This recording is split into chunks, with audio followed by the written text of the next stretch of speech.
मध्य प्रदेश विधानसभा के लिए शुक्रवार 17 नवंबर को होने वाले चुनाव के लिए प्रचार का शोर बुधवार शाम थम गया। इस चुनावी प्रचार के दौरान जुबानी जंग भी खूब सुनाई दी। चुनाव प्रचार के आखिरी दिन प्रियंका गांधी वाड्रा ने ज्योतिरादित्य सिंधिया पर तंज कसते हुए कहा कि सिंधिया कद में छोटे हैं लेकिन अहंकार में वाह भाई वाह। तो इस चुनावी जंग में ज्योतिरादित्य सिंधिया कहां पीछे रहने वाले थे। प्रियंका वाड्रा पर पलटवार करते हुए सिंधिया ने अपने सोशल मीडिया साइट एक्स पर ट्वीट करते हुए लिखा, काबिलियत को कद से तोलने वाले स्वयं आईने में झांक लें।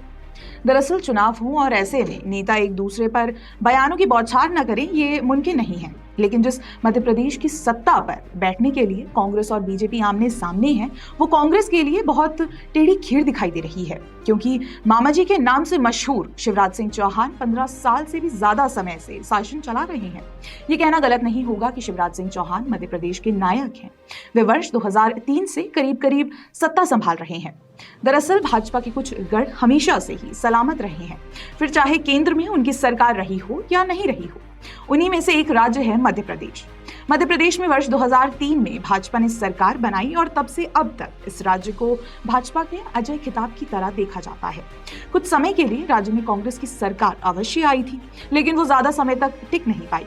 मध्य प्रदेश में बीजेपी के मजबूत होने के पीछे शिवराज सिंह चौहान की भूमिका को नकारा नहीं जा सकता। उन्होंने प्रदेश की जनता का विश्वास जीतकर लगातार इतने सालों तक न केवल राज किया, बल्कि मध्य प्रदेश के विकास को रास्ता दिखाते हुए उसे गति भी दी। यही कारण है कि उनकी रणनीति राज्य में कांग्रेस सरकार के होते हुए भी उनको धूल चटाने में सफल रही।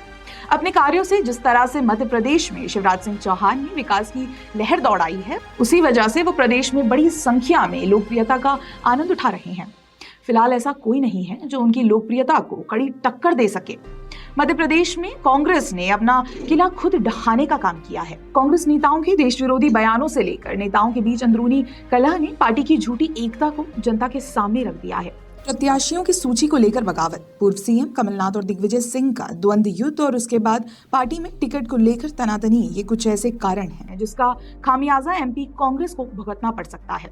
दरअसल जिन दो चेहरों को सामने रखकर कांग्रेस मध्य प्रदेश में सत्ता पाना चाहती है, उनमें सबसे पहला नाम है 74 साल के कमलनाथ का, जो करीब 40 साल से छिंदवाड़ा से सांसद हैं। राजनीतिक पंडितों का कहना है कि कमलनाथ के लिए जीतना आसान नहीं होगा, क्योंकि जनता से किए वादे उन्होंने पूरे नहीं किए। वहीं बीजेपी ने जनता के सामने उनसे बेहतर विकल्प रखा है। दरअसल जब कमलनाथ 17 महीने तक राज्य के मुख्यमंत्री थे, तब उन्होंने जनता से करीबन 900 वादे किए थे। लेकिन बीजेपी का आरोप है कि 900 में से 9 वादे भी कमलनाथ पूरे नहीं कर पाए। किसानों के कर्ज माफी से लेकर बेरोजगार युवाओं को 4000 रुपए भत्ता देने के वादे हवा हवाई हो गए।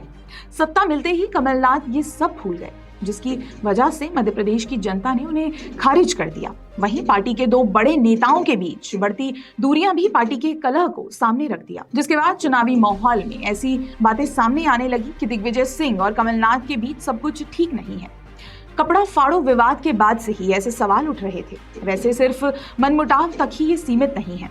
अगर दिग्विजय सिंह की बात करें तो वे अपने बयानों को लेकर भी काफी चर्चा में रहते हैं। दिग्विजय सिंह ने कभी अपने बेतुके बयानों तो कभी अल्पसंख्यकों के तुष्टीकरण की नीति के कारण अपनी ही पार्टी को हाशिए पर लाने में बड़ा रोल निभाया है।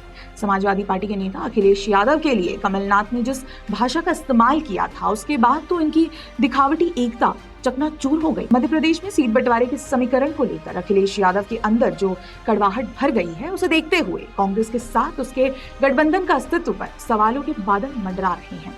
बीजेपी को प्रधानमंत्री मोदी की छवि का भी पूरा फायदा मिलेगा, इसमें कोई शंका नहीं है। इंदौर के रोड शो में जिस तरह से प्रधानमंत्री मोदी का वहां की जनता ने स्वागत किया, इससे बीजेपी को एक बड़ा बूस्ट अब मिला है। वहीं शिवराज सिंह चौहान की सरकार अपनी तमाम योजनाओं को इस चुनाव में भुनाने का काम करेगी। चुनाव प्रचार के दौरान बीजेपी ने उन सभी लोक कल्याणकारी योजनाओं का जिक्र किया जिसके जरिए जनता बीजेपी पर और भरोसा कर सके। ये कहना गलत नहीं होगा कि चौहान मध्य प्रदेश के मुख्यमंत्री के रूप में रिकॉर्ड 5वें कार्यकाल की ओर अग्रसर हैं, जो अपने आप में बेजोड़ उपलब्धि है। बीजेपी इस चुनाव में अपनी पूरी ताकत लगा रही है और उन्हें मध्य प्रदेश में जीत हासिल करने का एक सुनहरा अवसर नजर आ रहा है। धन्यवाद।